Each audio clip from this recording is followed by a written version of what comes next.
은혜로운 찬양 감사합니다. 예.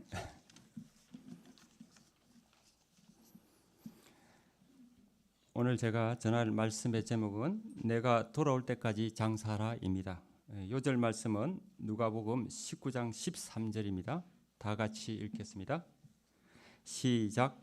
그 종 열을 불러 은하 열문화를 주며 이르되 내가 돌아올 때까지 장사하라 하니라. 누가복음 19장 1절로부터 10절에서 예수님을 보기 위해 돌 무화과 나무에 올라간 세리 삭개오를 불러 내려오게 하시고 그의 집에 유하셨습니다. 공인된 죄인의 집에 머무는 것에 대해 사람들이 수군거렸지만 예수님은 개의치 않으십니다. 오히려 오늘 구원이 이 집에 이르렀으니 이 사람도 아브라함의 자손임이로다 하고 말씀하십니다. 이는 아무리 죄가 많은 죄인도 예수님 앞에 간절한 마음으로 나오면 용서해 주시겠다는 선포입니다. 예수님은 제자들도 이런 잃어버린 자를 찾아 구원을 전하는 일꾼이 되기를 원하셨습니다. 오늘 말씀에서 문화 비유를 잘 깨닫고 이 일에 충성하도록 하십니다. 우리는 이 시대 예수님을 따르는 제자들입니다. 우리도 주님이 우리에게 주신 복음 문화를 가지고 장사한 일에 충성하여 5배, 10배의 이익을 남길 수 있기를 기도합니다. 제1장 내가 돌아올 때까지 장사하라. 11절을 보십시오. 그들이 이 말씀을 듣고 있을 때에 비유를 더하여 말씀하시니 이는 자기가 예루살렘에 가까이 오셨고 그들은 하나님의 나라가 당장에 나타날 줄로 생각함이더라. 예수님은 여리고 삭개오의 집에서 예수님의 말씀을 듣고 있던 제자들과 무리에게 비유를 더하여 말씀하십니다. 예수님이 이렇게 하신 데는 이유가 있었습니다. 예수님이 이 땅에 오신 목적이 잃어버린 자를 찾아 구원하려 함임을 다시 한번 깨우쳐 주고자 하십니다. 예수님은 지난 3년 반 동안 공생애를 보내시고 예루살렘에 가까이 오셨습니다. 현재 예수님이 계신 곳은 여리고였고 여기서 예루살렘은 그래서 한나절이면 도달하는 거리였습니다. 이제 하나님이 계획하시고 선지자들을 통하여 성경에 기록된 모든 것이 응할 시간이 다가왔습니다. 즉 예수님이 예루살렘에 입성하시면 이방인들에게 넘겨져 희롱과 능욕과 침뱉음과 채찍질을 당한 후 십자가에 못 박혀 죽으시고 3일 만에 부활하심으로 인류 구원 역사를 완성하실 것입니다. 그런데 제자들은 예수님의 사명에 대해서 알지 못하였습니다. 예수님께서 여러 번 말씀하셨지만 자신들의 생각의 범위를 벗어나지 못하였습니다. 그들의 생각은 오직 이스라엘의 회복이었습니다. 당시 이스라엘 백성들은 로마의 속박으로부터 벗어나 하나님 나라를 세우는 열망으로 끊임없이 반란을 일으켰습니다. 현재 예수님 주위에 수많은 사람들이 따르고 있습니다. 제자들은 예수님이 예루살렘에서 모든 세력을 물리치고 왕이 되실 것을 의심치 않았습니다. 그러므로 서로 누가 크냐 싸우며 예수님의 좌우에 앉게 해달라고 로비를 하였습니다. 그러나 예수님은 제자들이 생각하는 그런 왕이 아니셨습니다. 로마를 물리치는 왕이 아니라 사단을 물리치고 백성들을 죄로부터 영원히 구원할 영적인 왕이 되실 예정이었습니다. 예수님은 제자들이 장차 예수님이 이루실 나라를 소망하고 이를 위해 현재 그들이 힘써야 할 일을 깨닫도록 비유를 통해 말씀하십니다. 12절을 보십시오. 이르시되 어떤 기인이 왕위를 받아 가지고 오려고 먼 나라로 갈 때 예수님은 어떤 기인의 이야기를 비유에 도입하십니다. 이 이야기는 당시 유대인이라면 잘 알고 있는 내용이었습니다. 그것은 그들의 통치자에 대한 것이기 때문입니다. 헤롯 대왕이 BC 4년에 죽자 유언에 따라 그의 아들인 헤롯 아켈라오가 유대와 사마리아와 이두메 등 대부분의 영지를 받았습니다.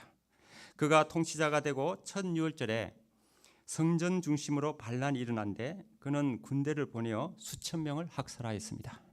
그리고 그의 아버지가 그랬던 것처럼 로마 황제에게 정식 왕으로 인준받기 위해서 로마로 갔습니다. 이때 유대 지도자들은 따로 사절단을 황제에게 보내어 아켈라오의 포악성을 알리고 로마의 직접 통치를 요구하였습니다.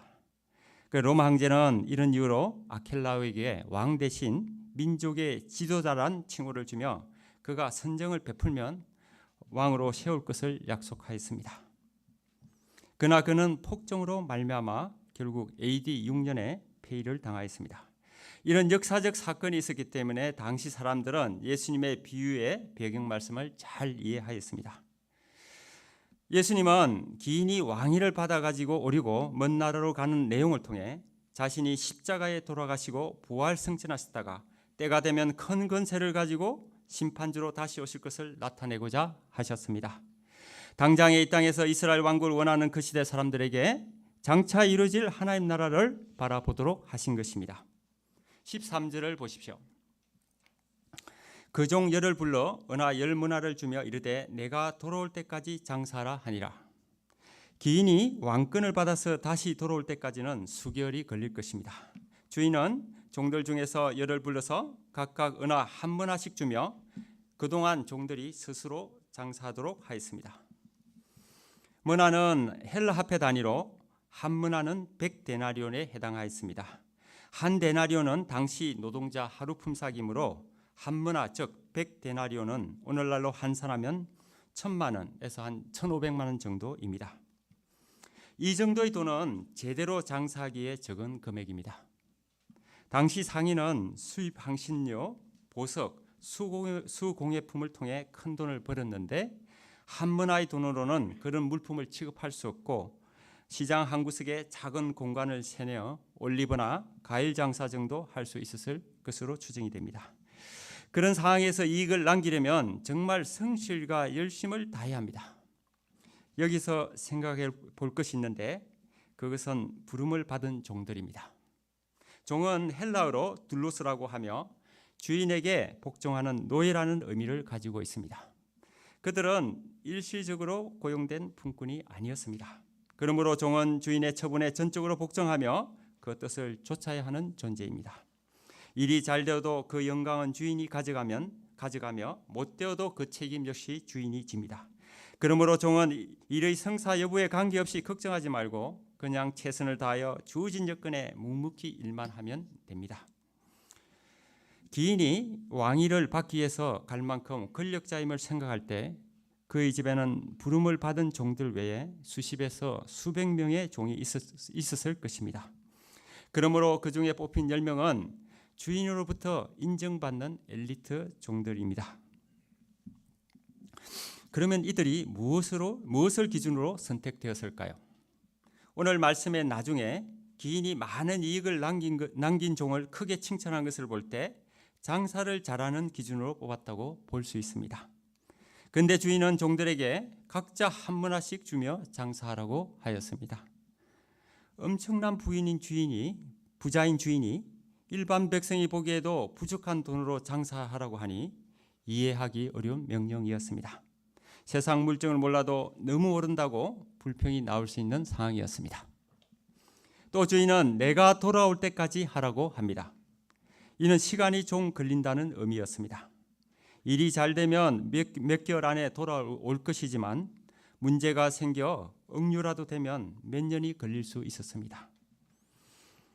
한마디로 불확실한 기간 동안 종들은 적은 돈으로 장사를 해야 합니다. 그러나 분명한 것은 부름받은 종들에게 각자 한 문화씩 동일하게 주었으므로 동일한 기회를 준 것입니다. 또 알아야 할 것은 수많은 종들 중에서 단 10명에게만 기회가 주어진 것입니다. 여기서 기인은 예수님 그리고 종 10명은 예수님의 제자들 또는 부름받은 성도들을 말합니다. 내가 돌아올 때까지는 예수님이 재림하실 때까지입니다. 예수님은 제자들이 예수님이 주시는 한 문화로 장사하기를 원하셨습니다. 그러면 제자들에게 주어진 한 문화는 무엇입니까? 그것은 복음이라 할 수 있습니다. 아직 믿음이 어린 제자들은 예수님이 주신 복음이 적게 보였습니다. 또 복음을 전하고 장차받을 엄청난 상급도 모르고 있었습니다. 그리고 복음을 전하기 위해서는 많은 노력이 필요합니다. 그러므로 제자들은 아직은 부담스럽고 이해가 잘 되지 않지만 장사라는 말씀에 순종하여 복음을 짊어진 보부상이 되어야 합니다. 이 거리에서 저 거리로 이 마을에서 다른 말로 다니며 복음을 팔아야 합니다. 우리에게 주어진 한 문화는 무엇입니까? 우리의 생명이라 할 수 있습니다. 하나님은 모든 사람에게 공평하게 한 생명을 주셨고 단 한 분의 인생을 살게 하셨습니다. 그런데 이때 반드시 기억해야 할 것은 하나님이 우리에게 생명을 주셨고 우리는 생명을 맡은 청지기, 즉 종이라는 것입니다. 오늘 말씀에서 우리 생명의 주인 되신 예수님께서 종된 우리에게 장사하라고 명령하십니다. 장사라는 말씀은 이윤을 남기라는 것입니다. 많은 이윤을 남기기 위해서는 시드머니를 가지고 재능을 활용해서 부지런하고 지혜롭게 일해야 합니다. 그러면 우리는 어떤 장사를 해야 합니까? 학생은 공부 장사를 잘해야 합니다. 직장인은 직장에서 맡은 일을 잘해야 합니다. 거기에 더하여 예수님은 우리 믿는 성도들에게 제자들에게 하신 것처럼 복음 장사를 하기를 원하십니다. 예수 믿지 않는 사람들이 하는 것처럼 먹고 마시고 시집가고 장가간 일에 매이면 제대로 장사를 할 수가 없습니다. 그러므로 주님께 집중하고 주님의 말씀에 집중해야 합니다. 누가복음 12장 42절 43절입니다. 지혜 있고 진실한 청지기가 되어 주인에게 그 집 종들을 맡아 때를 따라 양식을 나누어 줄 자가 누구냐? 주인이 이럴 때에 그렇게 하는 것을 보면 그 종은 복이 있으리라. 주님이 세상 많은 사람들 중에서 우리를 택하여 복음 문화를 주시고 장사하게 하신 것은 은혜 중에 은혜입니다. 그러므로 열심히 최선을 다해 이익을 남겨야 합니다. 왜냐하면 장차 우리가 주님을 배울 때 착한 종이여 내가 지극히 작은 것에 충성하였으니 10골 근세를 차지하라 하시며 큰 상급을 주실 것이기 때문입니다. 14절을 보십시오. 그런데 그 백성이 그를 미워하 사자를 뒤로 보내어 이르되 우리는 이 사람이 우리의 왕됨을 원하지 아니하나이다 하였더라. 실제 역사에서 유대인들은 아켈라오가 왕이 되는 것을 반대하여 대표자 50명을 로마에 보내 단언합니다. 그런데 이 비유에서 백성들이 왜 기인이 왕이 되는 것을 반대했는지 이유는 없습니다. 그들은 단지 지속적으로 반대했습니다. 이런 환경에서 종들이 주인의 문화로 장사하기가 쉽지 않았음을 알 수 있습니다. 오늘날 캠퍼스에서 복음 장사하기가 쉽지 않습니다. 이 복음이 들어가야 할 학생들의 마음을 온갖 세상 콘텐츠가 채우고 있기 때문입니다. 사탄은 그들을 빼앗기지 않기 위해 스마트폰과 PC를 통해 눈과 귀와 생각을 막고 있습니다. 우리가 섬기는 미션이 단순한 일이 아니며 예수를 믿는 자 사탄과의 영적인 싸움임을 명심해야 합니다. 세상 일을 하는 것처럼 하면 절대로 이길 수 없습니다. 오직 하나님의 능력으로만이 양들을 빼앗아 올 수 있습니다. 그러면 어떻게 해야 하나님의 능력을 덧입을 수 있습니까? 그것은 기도하는 것입니다. 예레미야 33장 3절입니다. 너는 내게 부르짖으라 내가 내게 응답하겠고 내가 알지 못하는 크고 은밀한 일을 내게 보이리라. 이사야 62장 6절 7절입니다. 예루살렘이여 내가 너의 성벽 위에 파수꾼을 세우고 그들로 하여금 주야로 계속 잠잠하지 않게 하였느니라. 너희 여호와로 기억하게 하시는 자들아 너희는 쉬지 말며 또 여호와께서 예루살렘을 세워 세상에서 찬송을 받게 하시기까지 그로 쉬지 못하시게 하라. 우리가 하나님이 쉬지 못하시도록 끊임없이 기도함으로 하나님의 능력으로 제자 양성할 수 있기를 기도합니다. 제2장 잘하였도다 착한 종이여. 15절을 보십시오. 기인이 왕위를 받아가지고 돌아와서 은화를 준 종들이 각각 어떻게 장사하였는지를 알고자 하여 그들을 부르니 백성들의 반대에도 불구하고 기인은 왕위를 받아가지고 돌아왔습니다. 그리고 은화를 준 종들을 불러서 각각 어떻게 장사했는지 결산하고자 하였습니다. 이는 예수님께서 재림하실 때 예수님을 왕으로 영접하지 않은 백성들을 심판하시지만 모든 성도들도 반드시 결산한다는 것을 알려줍니다. 우리가 이것을 명심해야겠습니다. 고린도후서 5장 9절 10절입니다. 그런즉 우리는 몸으로 있든지 떠나든지 주를 기쁘시게 하는 자가 되기를 힘쓰노라. 이는 우리가 다 반드시 그리스도의 심판대 앞에 나타나게 되어 각각 선악간에 그 몸으로 행한 것을 따라 받으려 함이라. 예수님이 재림하시면 우리가 이 땅에서 무엇을 했는지, 어떤 인생을 살았는지 반드시 물으실 것입니다. 16절 17절을 보십시오. 다 같이 읽겠습니다. 시작. 그 첫째가 나와 이르되 주인이여 당신의 한 문화로 열 문화를 남겼나이다. 주인이 이르되 잘하였도다. 착한 종이여 내가 지극히 작은 것에 충성하였으니 열 골 근세를 차지하라 하고, 첫 번째 종이 나와서 말하였습니다. 주인의 한 문화로 열 문화를 남겼나이다. 첫째 종은 매우 유능한 종이었습니다. 열 문화를 남겼다고 하자 주인이 뭐라고 합니까? 착한 종이여 내가 지극히 작은 것에 충성하였으니 열 골 근세를 차지하라. 주인은 한 문화를 지극히 작은 것이라고 합니다. 이는 한 문화로 장사하기가 어렵다는 것을 알았다는 것입니다. 그런 상황 속에도 열심히 노력하여 이익을 남긴 종을 크게 기뻐하였습니다. 그리고 놀라운 말을 하였습니다. 열 골 근세를 차지하라. 이를 볼 때 주인은 돈을 벌기에 문화를 준 것이 아니었습니다. 자신이 왕권을 가지고 왔을 때 같이 고을을 다스릴 충성스러운 신하를 찾고 있었습니다. 그 결과 겸손하고 성실하며 충성스러운 첫째 종이 열 고을 다스릴 근세를 받게 되었습니다. 18절 19절을 보십시오. 그 둘째가 와서 이르되 주인이여 당신의 한 문화로 다시 다섯 문화를 만들었나이다. 주인이 그에게도 이르되 너도 다섯 고을을 차지하라 하고, 둘째 종은 한 문화로 다섯 문화를 만들었습니다.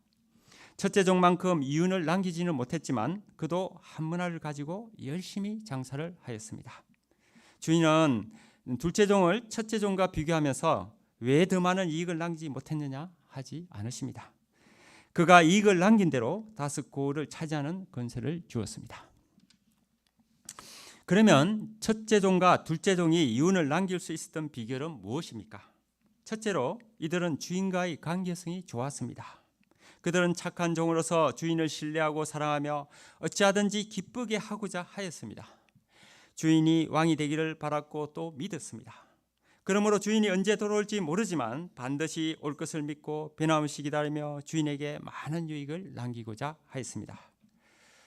둘째는 장사하라는 주인의 명령을 깊이 받아들이고 그대로 행동하였습니다. 종들은 주인이 준 한 문화를 소중히 여기고 온갖 재능과 노력으로 장사한 일에 충성을 다한 것입니다.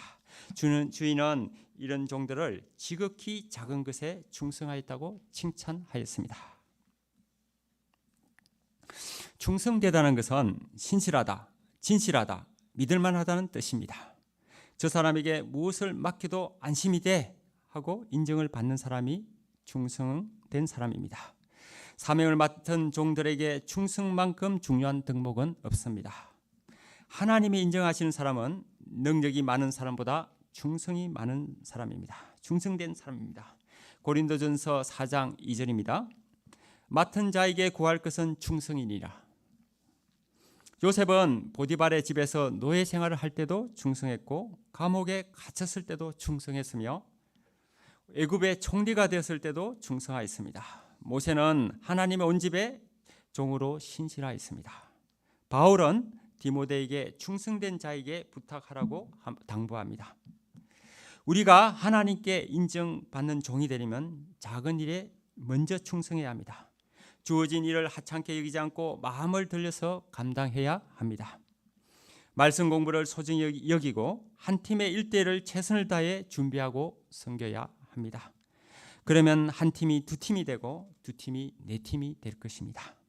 그래야 많은 이익을 남겨 장차 주님이 다시 오실 때 착한 종아 잘했다.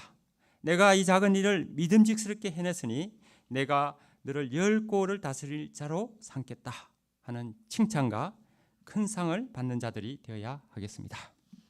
20절을 보십시오. 또 한 사람이 와서 이르되 주인이여 보소서 당신의 한 문화가 여기 있나이다. 내가 수건으로 싸두었나이다. 셋째 종은 주인으로부터 받던 한 문화를 그대로 들고 왔습니다. 문화를 수건으로 싸서 안전하게 보관했다가 그대로 가지고 온 것이었습니다. 그는 장사하라는 주인의 명령에 순종하지 않았습니다. 이윤을 남기기 위해서 어떤 시도도 하지 않은 것입니다. 그 이유가 무엇입니까? 21절을 보십시오. 이는 당신이 엄한 사람인 것을 내가 무서워함이라. 당신이 두지 않은 것을 취하고 심지 않은 것을 거두나이다. 첫째, 그는 주인을 엄한 사람으로 생각하고 무서워하였습니다. 장사를 하다 보면 손해를 보고 실패를 할 수 있습니다. 장사해서 이윤을 남기는 것은 쉬운 일이 아닙니다. 셋째 종은 장사를 해서 손해를 보면 주인에게 벌을 받을 것이라고 생각하였습니다. 그러므로 아무 일도 하지 않고 자신이 생각하는 안전한 방법을 택한 것입니다. 둘째, 그는 주인이 두지 않은 것을 취하고 심지 않은 것을 거두는 인색한 사람으로 생각하였습니다. 자신의 이익만을 생각하고 종들을 착취하는 무자비한 사람으로 본 것입니다. 이익을 남기면 빼앗아가고 손해를 보면 배상을 물릴 것으로 생각하였습니다. 그는 아무런 보상을 받지 못한다고 생각했기 때문에 주인을 위해서 어떤 일도 하지 않은 것이었습니다. 이에 대한 주인의 반응이 어떠합니까? 22절, 23절을 보십시오. 같이 한번 읽어보겠습니다. 시작. 주인이 이르되 악한 종아, 내가 내 말로 너를 심판하리니 는 내가 거두지 않은 것을 취하고 심지 않은 것을 거두는 엄한 사람인 줄로 알았느냐? 그리하면 어찌하여 내 돈을 은행에 맡기지 않느냐? 그리하였으면 내가 와서 그 이자와 함께 그 돈을 찾았으리라 하고 곁에 섰는 자들에게 이르되 그 한 문화를 빼앗아 10문화 있는 자에게 주라 하니, 주인은 그를 악한 종이라고 책망합니다. 마태복음에서는 게으르고 악하고 게으른 종이라고 합니다. 여기서 악하다는 것은 주인에 대한 자세가 잘못되었다는 것입니다. 만일 실패하는 것이 두렵다면 조금이라도 이윤을 남기기 위해서 은행에라도 맡겼을 것입니다. 그러나 그는 아무 일도 하지 않았습니다. 그는 주인에게 쓸모없는 게으르고 악한 종이었습니다. 그는 자신이 어떤 존재인지 잊고 있었습니다. 주인이 베푼 은혜도 잊고 있었습니다. 종은 주인이 시키면 그대로 하는 존재입니다. 그는 수많은 종들 중에서 부름을 받은 10명 중에 하나가 되어 주인의 일에 참여하였습니다. 그러나 이 악한 종은 주인이 먼 나라로 떠난다고 하자 이때를 자기 마음대로 놀 수 있는 대로 생각하고 게으른 생활을 시작하였습니다. 주인의 말이 귀 속에 맴돌았지만 장사를 하기가 싫었습니다. 게으른 종은 주인이 이렇게 빨리 돌아올 것을 예상하지 못하고 있다가 주인이 갑자기 돌아와 어떻게 장사했는지 묻자 변명한다는 것이 오히려 주인을 모독하는 자충수를 두었습니다. 그에 비해서 주인은 어떠합니까? 선한 주인이었습니다. 주인은 평소 영민한 그를 인정하고 불렀습니다. 그리고 그가 장사하는 말에 충성하여 이익을 남기기만 하면 고을을 다스리는 건설을 주고자 하였습니다. 선한 주인은 크게 책망하고 주었던 한 문화를 회수하였지만 더 이상 다른 벌은 주지 않았습니다. 셋째 종에게 일어난 이 모든 결과는 자신이 게을러서 생긴 것이었습니다. 문제의 원인을 자신에게서 찾지 않고 선한 주인에게 돌리는 것은 악한 것입니다. 이런 생활의 자세로 그에게 예비되었던 엄청난 복을 놓치고 말았습니다. 한마디로 어리석고 불쌍한 사람이었습니다. 25절 26절 보십시오. 그들이 이르되 주여 그에게 이미 10문화가 있나이다. 주인이 이르되 내가 너에게 말하노니 무릇 있는 자는 받겠고 없는 자는 그 있는 것도 빼앗기리라. 주인이 곁에 섰던 자들에게 셋째 종에게서 빼앗은 한 문화를 10문화를 남긴 종에게 주라고 하자 신하들은 그에게 이미 10문화가 있다고 하였습니다. 그러자 주인은 무릇 있는 자는 더 받겠고 없는 자는 그 있는 것도 빼앗기리라 말씀합니다. 주인의 심판은 분명하였습니다. 장사하지 않고 변명만 한 종에게서 더 이상 이익을 기대하지 않았습니다. 여기서 한 문화는 문화 자체를 말할 수 있고 한 문화와 연관된 한 고을 건세로도 볼 수 있습니다. 주인은 장사를 잘하여 1000% 이익을 남긴 종에게 다시 한 문화를 맡겨 더 잘하도록 더 많은 상급을 주었습니다. 반면에 악하고 주인을 미워하던 자들은 어떻게 됩니까? 27절을 보십시오. 그가 내가 왕됨을 원하지 않았던 저 원수들을 이리로 끌어다가 내 앞에서 죽이라 하였느니라. 기인은 자신이 왕되는 것을 반대하는 사람들을 원수들이라고 하였습니다. 그리고 그들을 끌어다가 죽이라고 합니다. 주님이 재림하실 때 그의 왕되심을 반대했던 원수들은 최후의 심판을 받고 영원한 지옥불에 떨어지게 될 것입니다.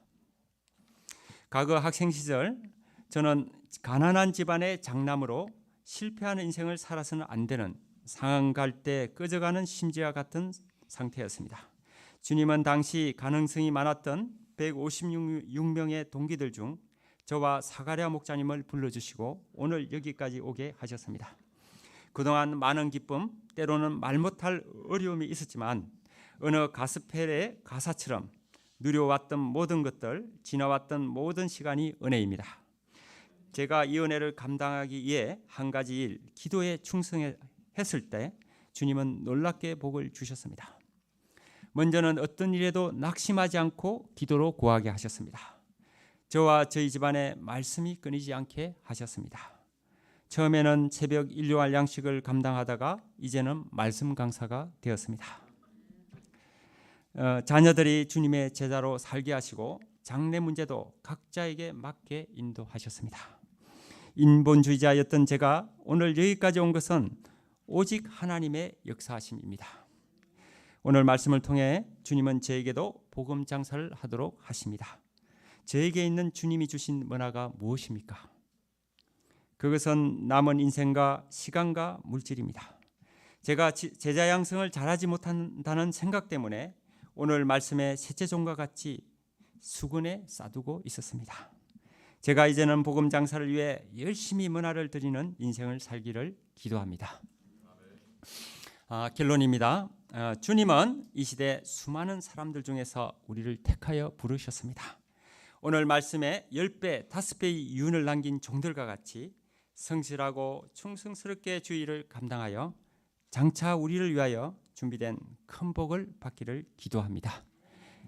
기도하시겠습니다. 하나님 아버지, 오늘 귀한 말씀 감사합니다. 오늘 말씀에 순종하겠습니다. 주님이 다시 올 때까지 한눈 팔지 않고 열심히 충성스럽게 복음 장사를 하겠습니다. 도와주십시오. 모든 말씀 예수님의 이름으로 기도합니다. 아멘.